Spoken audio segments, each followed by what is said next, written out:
Merhaba arkadaşlar, selamun aleyküm. Ben Şerife Yılmaz. Metafizik Alem YouTube kanalıma hoş geldiniz. Öncelikle bana zaman ayırdığınız için hepinize çok teşekkür ederim. Bugün sizlere anlatacağım konuda arkadaşlar yine yakaza halinde yaşadıklarımı anlatacağım size. Uykuya dalarken yaşadıklarımı anlatacağım. Uyanıkken gördüğüm duru görüleri anlatacağım.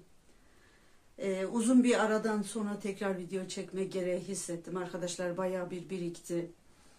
Bunun farkındayım. Bayağı bir uzun süre oldu en son videoma göre.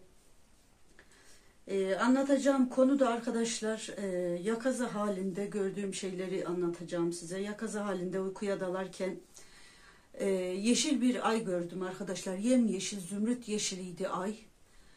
Parıl parıl parlıyordu. Aya baktım böyle.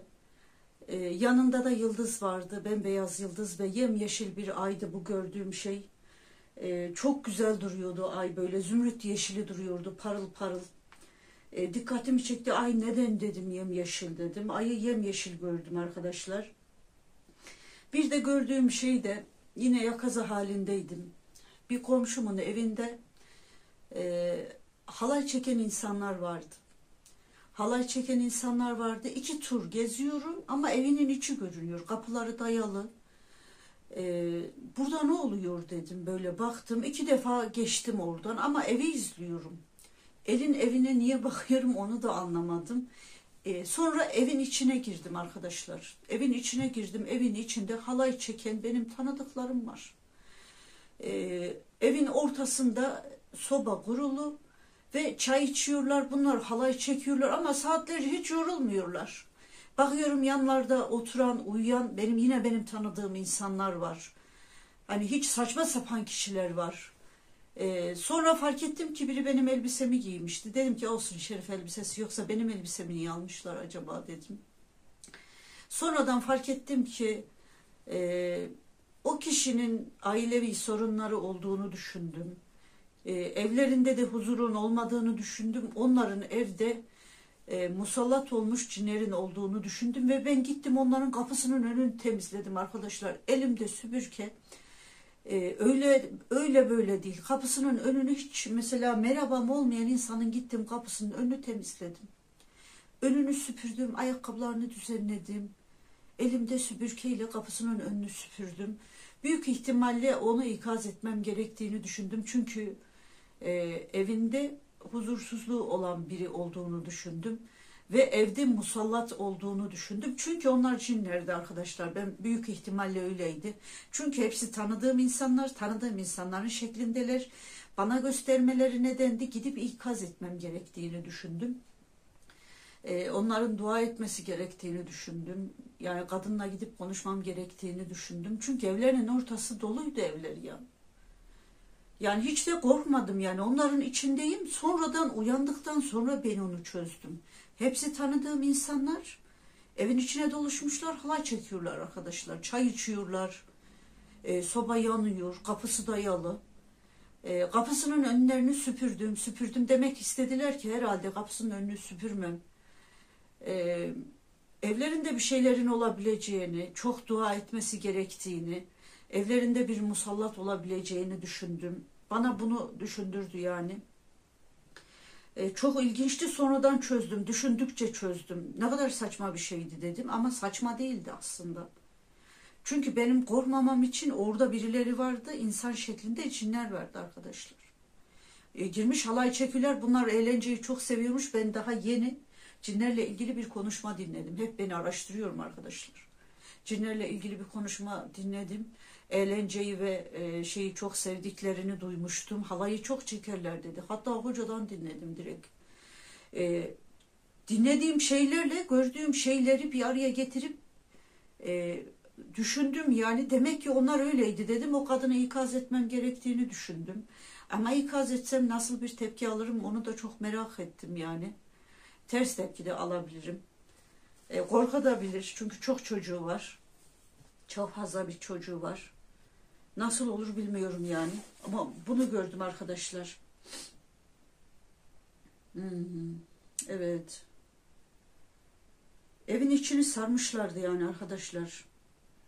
Sonra bir gün yine arkadaşlar yakaza halindeydim. Sokağa oturmuş 2 tane kadın vardı. Bunlar sokağa oturmuşlar. 2 tane kızıl elbise giymişlerdi. Kadifeden kızıl elbise giymişlerdi arkadaşlar. Bunlar kilolu bayanlar ve vücut hatları çok belliydi bir kadının. Oraya zoom yaptılar yani bana. Kırmızı elbise giymişler, ateş rengiydi. Bu ne demekti arkadaşlar? Ateş rengi bir elbise giymişti. Vücut hattının belli olduğunu gösteriyor. Diyor ki vücut hattı belli giyinen bayanların ateşten bir elbise giyineceğini gösteriyorlardı. Kadını kaldırdım, dedim ki ne kadar güzel elbiseniz var dedim. Kıpkırmızı kadifeden parıl parıl bir elbise giymiş 2 tane şişman kadın. Kilolu kadınlar, çok iriler. Hani normal insandan, sanki bayanlardan daha irilerdi. Boylu postlular böyle. Kadının özür dilerim göğüslerine zoom yaptılar böyle.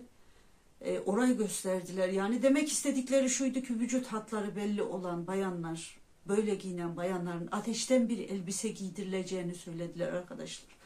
Ben onu da çözdüm. Onu da sonradan, o elbisenin rengi neydi Şerife? Ateş kızılıydı. Nar çiçeğiydi böyle rengi. Nar, ateşin narının rengiydi arkadaşlar. Çok güzel bir elbiseydi. Kıpkırmızı. Ben masumane düşündüm de öyle bir şey değilmiş. Çünkü ben onu sonradan düşündükten sonra fark ettim. Vücut hatları belli olan bayanlar eğer bunu bilerek Allah'ın emrine aykırı giyerlerse ateşten bir elbise giydirileceğini gösterdiler. Ben onu fark ettim arkadaşlar. Belki bana da bir ikaz olabilir. Ben de bazen her zaman düzenli giyemiyorum. Bunu fark ettim. Bu bana da bir ikaz olabilir. Yani sadece bunu anlatmak babından demiyorum. Bu ikaz bana da olabilir. Benim de dikkatli olmam için beni de ikaz etmiş olabilirler diye düşünüyorum yani. Çok şey gördüm bu hafta arkadaşlar. Bu ay içerisinde çok şey gördüm. Sonra ne oldu? Evet. Öğle ile ikindi arasında arkadaşlar çok yorgundum, uyudum. Yine yakazı halindeydim. Bir kalabalığı yararak arkadaşlar, bir kalabalığı yararak sanki bir şeye bakacakmışım gibi bir kalabalık vardı. Onları yara yara ama bedenim yoktu orada. Kalabalığı yararak oraya doğru ilerledim. Olayın olduğu yere doğru ilerledim. Orada bir çocuk kaza yapmıştı. Ölmüştü çocuk. Çocuğu böyle tam bana doğru tuttular. Koltuğunun altından tuttular. Çocuğu bana gösterdiler. Çocuk yeşil gözlü, sarışın, kafası böyle biraz yuvarlakça, saçları kısa, sarı saçlı. Bu çocuk yeni kaza yapmış ve ölmüştü. Çocuğu tutmuş salıyorlardı. Çocuğu bana gösterdiler. Baktım yani çocuğun böyle saçlarının rengine baktım, gözlerine baktım, çocuğun yüzüne baktım. Topalak, bembeyaz bir yüzü vardı. Sarışın bir çocuktu. Bu çocuk 11-12 yaşlarındaydı. Kazaydı ve kazada sanki böyle kalabalığı yara yara ilerledim. O çocuğu gördüm, kalabalık birikmişti. Bir çocuk kaza yapmıştı ve ben oradaydım. Çocuk ölmüştü arkadaşlar. Yeni bir ölüydü yani. Ben oradaydım. Gittim ona baktım yani. Sonra neler oldu diyeceksiniz arkadaşlar. Çok tuhaftı. Buradan Filistinli kardeşlerime de Allah'tan yardım istiyorum. Ya Rabbi onlara yardım et ya Rabbi. Sizden de dua istiyorum arkadaşlar. O kardeşlerimize de her gün dua edelim. Onları unutmayalım. Doğu Türkistan'daki kardeşlerimize de dua edelim.